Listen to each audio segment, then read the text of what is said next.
Guys, ngeri banget ini guys. Negara Kuba resmi porak-poranda. Hari ini mereka berada di ujung tanduk.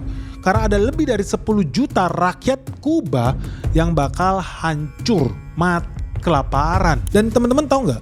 Kehancuran Kuba ini ada hubungannya dengan Nicolas Maduro, presidennya Venezuela. Kok bisa ya? Kalau lu penasaran jangan di skip video ini. Let's check this out. Jadi teman-teman udah resmi ya, Donald Trump itu menyatakan perang besar-besaran terhadap negara yang ukurannya begitu kecil sekarang dibully sama Amerika Serikat. Dan udah resmi ya, Donald Trump mengatakan secara terbuka dia tidak akan mengizinkan ada kapal minyak yang masuk ke Kuba. Karena Kuba mau impor minyak hari ini nggak boleh. Dan bahkan bukan cuma minyak, impor bahan makanan juga dilarang guys. Jadi hari ini terjadi krisis energi dan krisis pangan di negara kecil yang namanya Kuba. Dan ini betul-betul tindakan yang brutal loh dan semena-mena. Tapi lu udah tau lah ya namanya channel Benix ya. Sebenarnya gue bahas ini bukan tentang rakyat Kuba. Karena ada agenda tersembunyi Donald Trump yang lu kalau penasaran lu harus lihat di akhir video ini. Kenapa? Karena per hari ini begitu gawatnya kondisi di Kuba, hampir 20% warganya sudah kabur meninggalkan Kuba dalam 3 tahun terakhir. Nah buat reminder aja lah guys, ini bukan yang pertama kalinya ya Donald Trump itu ngebully negara-negara kecil yang ada di Amerika. Satu benua sama mereka tapi diperlakukan kayak budak guys. Yang pertama lu udah tahu ya namanya Venezuela. Jadi tanggal 6 Januari 2026 teman-teman bisa lihat tweetnya Donald Trump. Dia udah bilang I'm pleased. Jadi dia kayaknya bangga banget dan senang banget kalau mereka udah take over. Mereka sudah akuisisi Venezuela. Dan mereka bakal mulai memproduksi 30-50 juta barel minyak setiap harinya. Dan minyak ini tentunya bakal dikirim ke Amerika Serikat. Luar biasa, good news buat Amerika Serikat. Tapi dari sini lu udah bisa lihat akan terjadi gangguan supply chain khususnya buat minyak bumi. Kenapa? Karena teman-teman tahu Venezuela itu ekspor minyaknya yang paling besar ke negara Cina. Yes. Tapi lu tahu nggak Venezuela itu juga lumbung minyak bagi negara kecil yang namanya Kuba. Jadi teman-teman bisa lihat di layar kaca ya, negara kecil yang namanya Kuba ini nggak bisa bertahan hidup karena energinya mengandalkan impor dari negara asing. Jadi teman-teman bisa lihat di layar kaca, Februari 2025, mayoritas minyak yang masuk ke Kuba, minyak buminya berasal dari 4 negara, Algeria, Rusia, Meksiko, dan Venezuela. Tapi semuanya berubah begitu Venezuela kolaps diakuisisi sama Amerika Serikat. Dan teman-teman bisa lihat di November 2025, sejak diblokade Rusia, minyak yang bisa masuk ke Kuba cuma dari 2 negara yang namanya Meksiko dan Venezuela. Nah kenapa kondisi jadi berbahaya? Karena begitu Venezuela diculik presidennya sama Donald Trump dan dilarang minyaknya keluar dari Venezuela kecuali menuju Amerika Serikat, apa yang terjadi? Kuba yang selama ini mengandalkan impor minyak dari Venezuela terpaksa berhenti impor minyak dari Venezuela. So kalau gitu dari mana mengandalkan minyak dari Rusia? Kagak bisa, diblokade juga. Dari Algeria nggak bisa juga. Mereka kemudian impor minyak dari Meksiko. Tapi langkahnya Kuba terdeteksi guys sama Donald Trump bahwa Kuba selama ini impor minyak dari Venezuela. Kalau Venezuela di-cut, ternyata Kuba mulai mau pindahin orderan minyaknya dari Meksiko. Nah, Donald Trump gak tinggal diam guys. Jadi lu bisa lihat Donald Trump langsung bikin peringatan. Negara manapun yang mengirim produk dan jasa termasuk minyak bumi ke negara Kuba bakal diboikot, bakal diserang sama Donald Trump. Nah, gara-gara itu guys, negara Meksiko yang tadinya peringkat 2 ya, negara eksportir minyak terbesar ke Kuba, mereka menyatakan angkat tangan. Bendera putih, mereka nggak berani ekspor minyak ke Kuba. So kalau lu lihat kembali lagi ke layar kaca, per Februari 2026, impor minyak Kuba itu 0. Nggak ada lagi yang dari Meksiko, nggak ada lagi dari Venezuela, Rusia, dan Algeria. Artinya hari ini kondisi di Kuba mati lampu guys. Kondisinya menegangkan karena ada banyak mobil-mobil yang terparkir di pinggir jalan, gak bisa jalan. Pembangkit listrik mati total. Ngeri kondisi di Kuba. Kenapa? Karena Angkatan Laut Amerika Serikat sudah mengepung pulau Kuba. Jadi kapal minyak mau dari Meksiko kayak Venezuela kayak Rusia kayak udah gak bisa lagi, resmi gak bisa masuk ke negara Kuba guys. Dan sejak Meksiko berhenti ya ekspor minyaknya ke Kuba, Presiden Meksiko yang namanya Claudia Sheinbaum itu udah mengkonfirmasi bahwa mulai hari Senin nih, minggu ini mereka tidak akan lagi mengirimkan minyak ke Kuba. Padahal ya sejak Maduro ditangkap, Meksiko itu udah resmi jadi supplier minyak terbesar ke Kuba. Ya cuman sayangnya ya akibat ancaman Trump ini ya Meksiko berhenti ekspor minyaknya ke Kuba. Dia udah berhenti jualan. Dan yang mengerikan begitu Meksiko menyatakan berhenti supply minyak ke Kuba, apa yang terjadi? Data menunjukkan cadangan minyak Kuba hanya sanggup bertahan, hanya cukup sampai 1 bulan ke depan. Ini ngeri guys. Dan ini betul-betul kondisi gawat darurat loh. Karena negara apapun di dunia ini sangat membutuhkan energi. Makanya gak heran ya, negara Cina ini betul-betul menunjukkan solidaritasnya kepada Kuba. Bahkan sampai negara Cina itu udah bersumpah akan melakukan segala hal, segala daya dan upaya untuk menyelamatkan rakyat Kuba dari kematian. Ini ngeri banget. Kenapa? Karena rakyat Kuba setiap harinya itu membutuhkan 100.000 barel minyak per hari. Tapi kemampuan produksinya cuma 40.000 barel per hari. Artinya Kuba itu wajib impor 60.000 barel minyak setiap harinya. Cuman ya sayang, seribu sayang, sejak Venezuela di-cut dan Meksiko ditakut-takutin, pengiriman minyak sudah berhenti ke Kuba. Dengan blokade Angkatan Laut Amerika Serikat ini, menurut media Cina, cadangan minyak Kuba itu cuma cukup untuk 15 sampai 20 hari ke depan saja guys. Nah buat teman-teman ini gue sedikit kritik nih buat Cina. Cina salah melakukan analisis terhadap cadangan minyak Kuba. Kenapa bisa salah? Karena sebetulnya gue punya data juga, cadangan minyak di Kuba per hari ini itu cuma sisa 460.000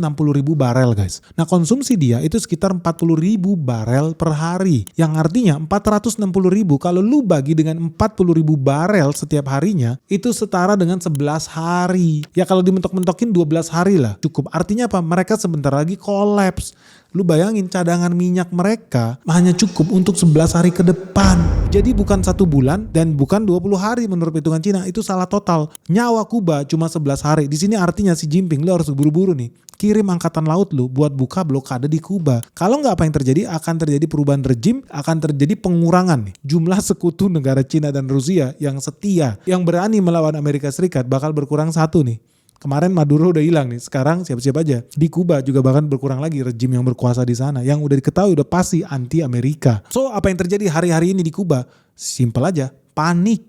Rakyat ketakutan. Dan negara udah resmi menyatakan kondisi darurat guys. Ya lu bisa bayangin ya, Indonesia tiba-tiba lu ke pom bensin gak bisa isi bensin. Karena kita selama ini kan sama Jepang dikibulin buat pakai bahan bakar dinosaurus. Itulah yang terjadi di Kuba. Hari ini mereka panik. Bahkan listrik mereka aja, pembangkit listrik mereka itu pakai minyak bumi guys. Gila ini negara. Indonesia selamat karena kita masih punya batu bara. Makanya jangan heran kalau pemerintah Kuba langsung memberikan perintah darurat untuk melakukan penghematan.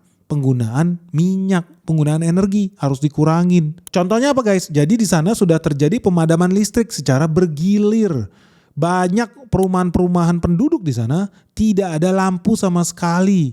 Dan rumah-rumah di Kuba terpaksa harus masak menggunakan kayu bakar. Ngeri nih Kuba nih, kembali ke zaman Flintstones nih gara-gara Donald Trump. Dan akibatnya pemerintah Kuba itu hanya bisa menyalurkan energi ke sektor-sektor yang penting seperti rumah sakit, pabrik makanan, sektor pertahanan yang memang memproduksi barang dan jasa yang esensial ya buat rakyat. Ya wajar aja lah yang namanya rumah sakit, lu bayangin lagi pakai alat infus atau alat detak jantung tiba-tiba mati lampu kan berabe guys. Makanya listrik dijatah sekarang, di ration.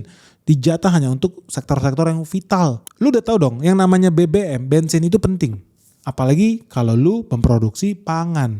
Kenapa? Karena yang namanya traktor gak bisa jalan pakai tenaga supernatural, gak bisa. Lu mau bertani skala besar ngasih makan jutaan penduduk, lu harus pakai traktor. Namanya juga modernisasi alat pertanian. Tapi begitu minyak hilang, apa yang terjadi?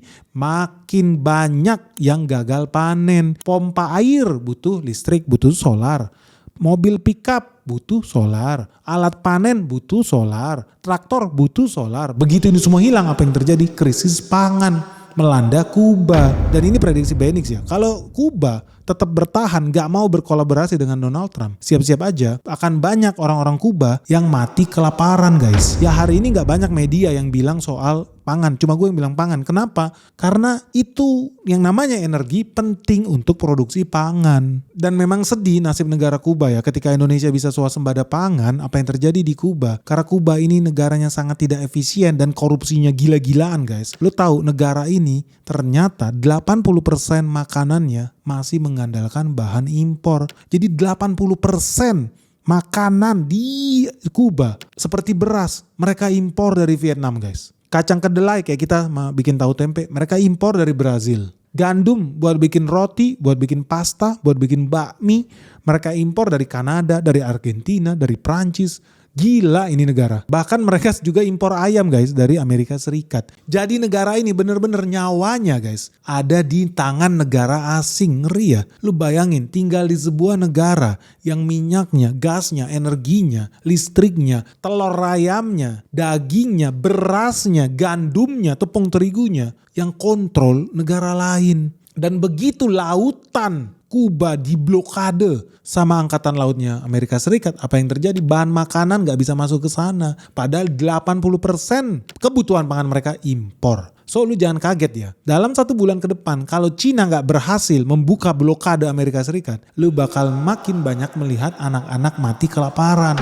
Ngeri ini guys. Apalagi yang namanya Amerika Serikat udah tau lah ya. Kalau mereka mau menyerang sebuah negara pasti dihancurkan sampai ke sumsum tulang belakangnya. Yaitu apa? Mata uangnya. Formasinya sama nih kayak mereka menghancurkan negara kita di zamannya IMF. Apa? Mata uang kita diserang. Begitupun Kuba. Lu tahu hari ini $1 itu udah setara 500 Kuba peso. Ngeri nih, ini ngeri nih. Kalau zaman dulu ya, $1 itu setara 25 peso guys. Zaman dulu nih, $1 setara 25 peso. Hari ini $1 udah setara 500 peso. Kenapa ini ngeri guys? Gaji PNS ya di Kuba itu cuma 4.000 peso. Yang artinya kalau dirubah ke dolar, tadi kan $1 500 peso. Artinya gaji PNS di sana itu setara $8 guys. $8 itu setara 134.000 rupiah. Tragis lu jadi orang Kuba. Tragis. Kenapa tragis? Karena kalau lu pergi ke pasar, lu mau belanja apa? Paha ayam. Paha ayam itu harganya 2.000 peso guys. Udah 50% gaji lu hilang cuma beli paha ayam. Lu mau pergi beli telur. Tuh 1 karton telur tuh biasanya isi 10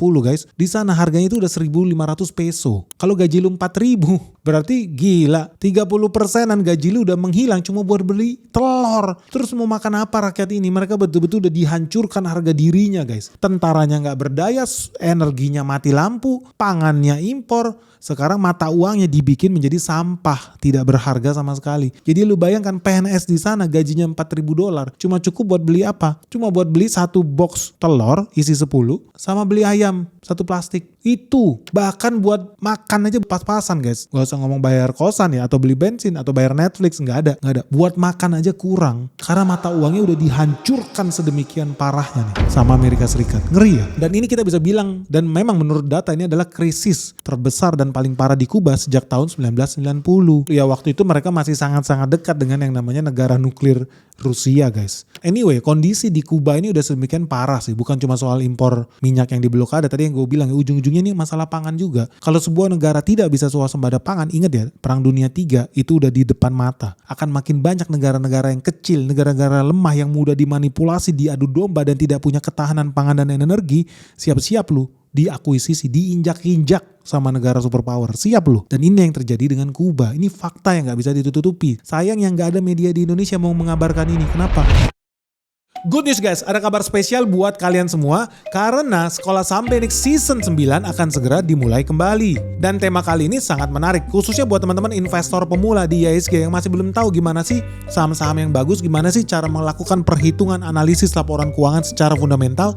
Ini saat yang baik untuk mendaftarkan diri kalian sekarang juga. Karena di sini kita bakal belajar gimana cara menilai suatu saham, cara menilai suatu emiten, baik dari segi bisnisnya maupun dari segi catatan keuangannya. Sampai menghubungkan itu semua dengan analisis ekonomi makro. Dan yang bikin lebih seru lagi di tema kali ini kita bakal bahas proyek Danantara. Gila nih, duitnya triliunan guys. Dan kita bakal bahas ini dengan lebih detail lagi di Sekolah Saham Benix Season 9. Dan buat kamu yang masih bingung gimana sih caranya profit di IHSG, kenapa sih penting untuk menjadi investor saham, lu bisa pakai kalkulator investasinya Benix yang ada di www.sekolahsahambenix.com. Di situ lu bisa tentukan target investasimu berapa.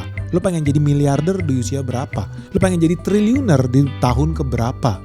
Dan dari sana lu bisa hitung gimana caranya bisa mendulang profit dari cuan di IHSG. So buat kamu yang belum bergabung di season sebelumnya, ini adalah kesempatan langka karena sekarang harganya diskon jadi 9 jutaan saja alias diskon 25% guys. Ingat ya, ini diskon 25% hanya untuk 25 pendaftar pertama. Jadi tunggu apa lagi? Segera daftarkan dirimu sekarang juga melalui nomor WhatsApp yang ada di bawah ini 0811 868 959 atau bisa juga kunjungi website Sekolah Saham Benix di www.sekolahsahambenix.com. Yo guys, segera daftarkan dirimu sekarang juga. Sampai ketemu ya di Sekolah Saham Benix Season 9 yang akan segera dimulai di tanggal 7 Maret 2026. Oke guys, segera daftarkan dirimu sekarang juga. Sampai ketemu ya. Sayang yang gak ada media di Indonesia mau mengabarkan ini. Kenapa? Karena biar dianggap ya dunia dalam kondisi baik-baik saja. Amerika itu juru selamat baik. No, tidak. Sadis negara-negara maju ini guys. Tapi untungnya nih, Kuba walaupun dalam kondisi yang parah ya, Cina itu masih berbaik hati. Berani loh dia. Mereka itu resmi mau mengirimkan bantuan itu setara 80 juta dolar. Mereka ngirim 60 ribu ton beras khusus buat rakyat Kuba. 60 ribu ton itu berarti 60 juta kilogram guys. Gila, ini gue respect sih sama Cina. Karena negara lain itu takut. Mereka tahu Kuba dibully, Kuba diinjak-injak, bakal ada jutaan orang mati. Tapi tutup mata. Negara Eropa tutup mata. Gak peduli mereka. Apa itu ham-ham peduli setan. Lo harus pikir juga nih, aktivis-aktivis LSM peliharaan George Soros yang ada di Indonesia. Apa tuh namanya ham? Mati orang di di Venezuela, dibom sama pesawat Amerika, di Palestina. Diem aja lu. Sekarang giliran Kuba nih, bentar lagi jutaan orang mati, lu juga diem aja. Giliran Cina, berani dia membela rakyat Kuba. Padahal ada konsekuensinya. Konsekuensinya apa? Bisa ditembak sama kapal selam Amerika Serikat. Bisa dibom, bisa diblokade, bisa diboikot Xi Jinping. Tapi mereka nggak peduli guys. Mereka tetap berani membela yang lemah. Hebat ini Xi Jinping nih. Dan yang paling miris sih sebetulnya guys. Lu tahu nggak sih penghasilan ya GDP-nya Kuba, negara kecil Kuba itu sebetulnya banyak dari sektor jasa. Sektor jasa itu hampir 80% loh. Penghasilan mereka dari sektor jasa. Jasa banyak lah. Jasa kesehatan sangat terkenal ya. Dokter-dokter dari Kuba itu. Mereka bawa begitu banyak duitnya sekitar $5 billion setiap tahun dikirim tuh dari orang-orang mereka yang kerja di luar negeri. Karena memang terkenal, karena pendidikan kesehatan jadi dokter di Kuba itu gratis, disubsidi negara. Supaya orang kalau penyakitan biaya berobatnya murah guys. Pinter juga Fidel Castro ini. Cuma karena itu juga mereka jadi sangat bergantung pada bidang jasa. Nah teman-teman tahu salah satu sektor jasa yang paling penting di Kuba yaitu pariwisata. Semenjak diblokade BBM minyak gak bisa masuk Kuba, udah tahu yang namanya pesawat masa terbang satu arah nggak pulang lagi. Di Kuba mati bisnis pesawat terbang. Kapal-kapal pesiar nggak bisa lagi ke Kuba karena nggak bisa isi bensin di situ. Pesawat-pesawat yang biasanya bawa turis dari Kanada, dari Jerman, dari Belanda nggak bisa lagi pergi ke Kuba karena di sana stok aftur nol. Karena udah diblokade sama Amerika Serikat. Akibatnya apa? Bisnis pariwisata mati. Jadi di sana banyak restoran, hotel yang bangkrut guys. Bahkan ada 3 ya, airlines, perusahaan pesawat terbang maskapai, pesawat paling besar di Kanada yang namanya Air Transat, Air Canada sama WestJet itu terpaksa membatalkan penerbangan ke sana. Padahal masih banyak orang Kanada tuh yang berlibur di Kuba. Akibatnya apa?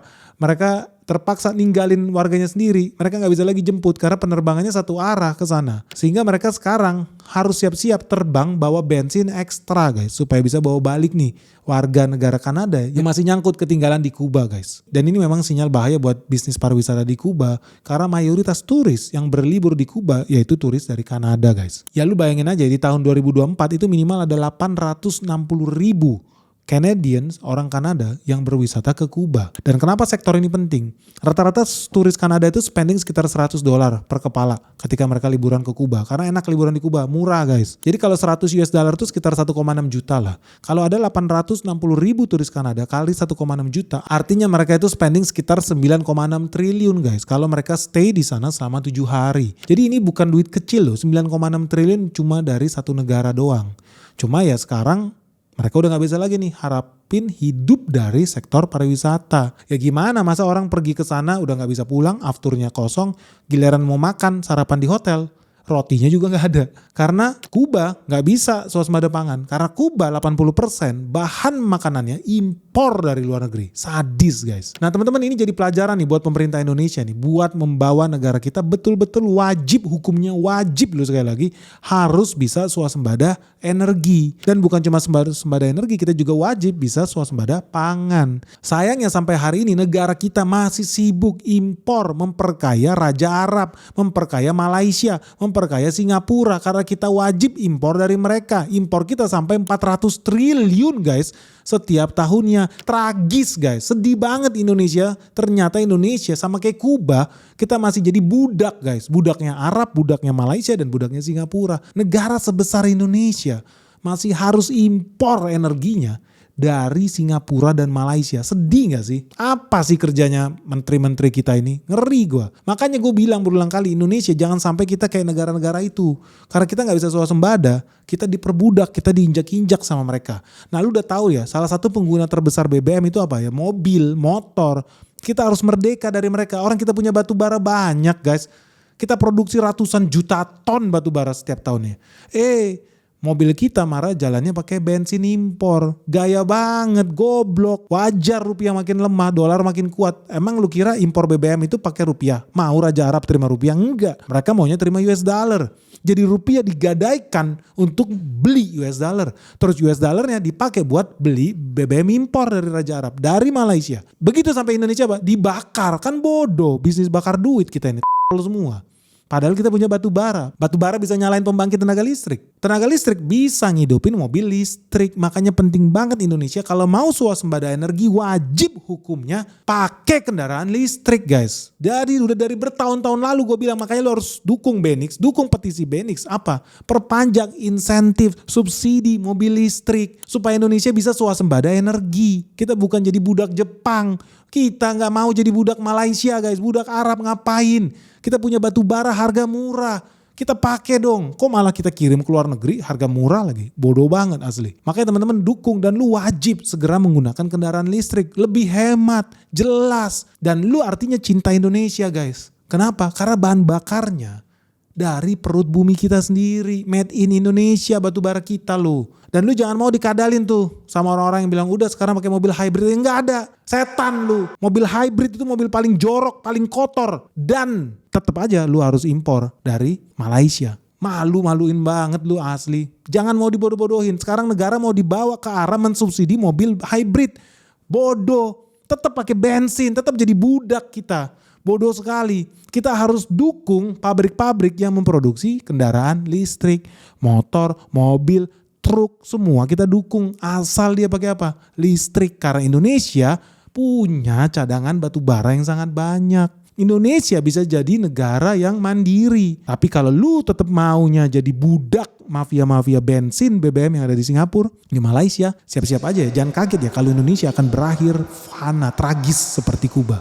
Begitu diblokade lautnya, apa yang terjadi? Mati lampu, guys, semuanya. Mati lampu. Sedih nih. Makanya ya gue sekali lagi berulang kali bilang kita harus dukung pemerintah itu bisa kayak Brazil. Brazil itu apa? Mobil-mobilnya udah jalan banyak 100% pakai minyak nabati loh. Hebat, minyak jagung, minyak tebu dirubah jadi bensin. Indonesia bisa nggak? Bisa, karena kita punya CPO, minyak sawit. Tapi sawit kita ekspor raw material CPO, bodoh. Padahal bisa kita rubah jadi sabun, jadi minyak goreng, jadi sampo, obat-obatan, kosmetik. Tapi kita ekspor dalam bentuk CPO. Kita perlu hilirisasi. Kalau perlu bensin kita semua dari minyak nabati. Solar kita semua dari minyak sawit. Bisa nggak? Bisa. Harus. Kalau nggak lu bakal lihat Indonesia jadi the next Kuba. Lu pengen negara lu mati kelaparan. Lu pengen negara kita nggak merdeka. Negara kita jadi budak Amerika Serikat. Dan memang penting ya buat Indonesia bisa segera masuk ke program B50. Syukur-syukur B100 sih. Tapi kalau kita bisa jalanin B50, lu tahu ya Indonesia itu bisa hemat devisa loh. Sampai 900 triliun dalam 5 tahun ke depan. Ini potensi yang luar biasa yang memang benar-benar harus segera kita lakukan sedini mungkin. Kalau enggak Indonesia akan terus menjadi budak dolar. Indonesia masih terus jadi budak Arab, Malaysia, Singapura. Karena apa? Karena kita tidak berani swasembada energi. Jadi mulai hari ini teman-teman lu udah harus lihat kenapa banyak LSM-LSM di Indonesia itu anti banget dengan sawit. Lu harus bertanya-tanya agenda apa di belakangnya. Jangan-jangan mereka pengen kita jadi budak seperti Kuba. Jangan-jangan memang keinginan mereka Indonesia jadi importir terus BBM asing itu. Dan dari Kuba ini pelajaran yang sangat berarti guys buat kita semua. Bahwa yang namanya ketergantungan energi, ketergantungan pangan, ujung-ujungnya pasti jadi malapetaka. Karena negara-negara asing itu gak ada yang peduli sama negara kita ketika negara kita susah. Terbukti Kuba terbukti. Ketika Kuba diblokade ada Argentina mau bantuin. Padahal selama ini dia impor dari Argentina. Ada Venezuela bantuin. Boro-boro presidennya aja diculik gak bisa ngapa-ngapain. Jadi gak ada Perancis mau nolong. Enggak. Lu cuma bisa mengandalkan negara lu sendiri. Pemerintah lu sendiri. Nah ya jadi pertanyaan. Buat negara Kuba menurut lu masih bisa gak ya mereka survive di tengah gempuran Amerika Serikat? Karena tujuan Amerika Serikat sebetulnya bukan mau menyiksa Kuba. Enggak. Lu udah tau lah. Venezuela emang tujuannya Donald Trump menyiksa Venezuela? Enggak. Lu udah tahu dong sebetulnya siapa yang diincar. Jadi lu udah tahu belum? Sebetulnya siapa sih yang diincar Donald Trump sampai dia rela menyandera puluhan juta rakyat Kuba demi menyerang.